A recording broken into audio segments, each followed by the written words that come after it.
আমাদের বোনদের যখন পিরিয়ড চলে তখন নাসারারা কি করে দেখেন, খ্রিস্টানরা তারা সবকিছু করে, কোনো বাজ বিচার রাখে না, তখন এমনকি ফিজিক্যাল ইন্টিমেসিতেও যায়। যখন আমাদের বোনদের পিরিয়ড চলে তখন তারা ফিজিক্যাল ইন্টিমেসিতেও যায়, কোনো বাজ বিচার নাই। এটা হচ্ছে নাসারাদের অবস্থান। আর ইহুদিদের কি অবস্থান? এরা এই 5 দিন 7 দিন আমাদের বোনদের যখন পিরিয়ড চলে তখন তারা তাদের স্ত্রীদেরকে ধরবে না, ছোবে না, স্পর্শ করবে না, একসাথে বসবেও না। তাদের ঘরে আলাদা একটা স্পেশাল রুম রাখে, ওই রুমের ভিতরে, ওই ঘরের ভিতরে তাদের 5 দিন 7 দিন ওইখানে কাটাইতে হয়।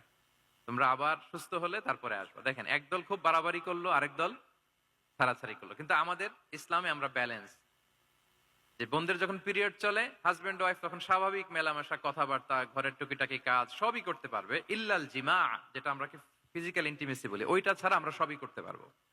তাহলে দেখেন, এই দুইটা উদাহরণ আমি সামনে আনলাম এজন্য যে এই যে মানহাজুল ওয়াসাতিয়াতি ওয়াল ইতিদাল, মধ্যম পন্থার কথা আমরা যেটা বলি, যেটাকে দিয়ে আল্লাহ তাআলা আমাদেরকে সম্মানিত করেছেন, যে ওয়াকাযালিকা জাআলনাকুম উম্মাতান ওয়াসাতা, তোমাদেরকে আমি মধ্যমপন্থী জাতি বানিয়েছি, তোমাদের মধ্যে বাড়াবাড়িও থাকবে না, ছাড়াছাড়িও থাকবে না, বরং আমরা হব মধ্যমপন্থী। আমরা কি হব?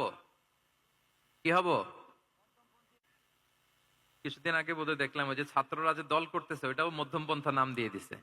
আবার আজকের এই আলোচনা করে কোন বিপদে পড়ি, পরে বলবে যে তো বোধহয় ছাত্রদেরকে সাপোর্ট করতেছে ভেতরে ভেতরে। না, ওই ছাত্রদের মধ্যমপন্থার কথা বলতেছি না, ইসলাম যে মানহাজুল ওয়াসাতিয়ার কথা বলেছে সেটার কথা বললাম।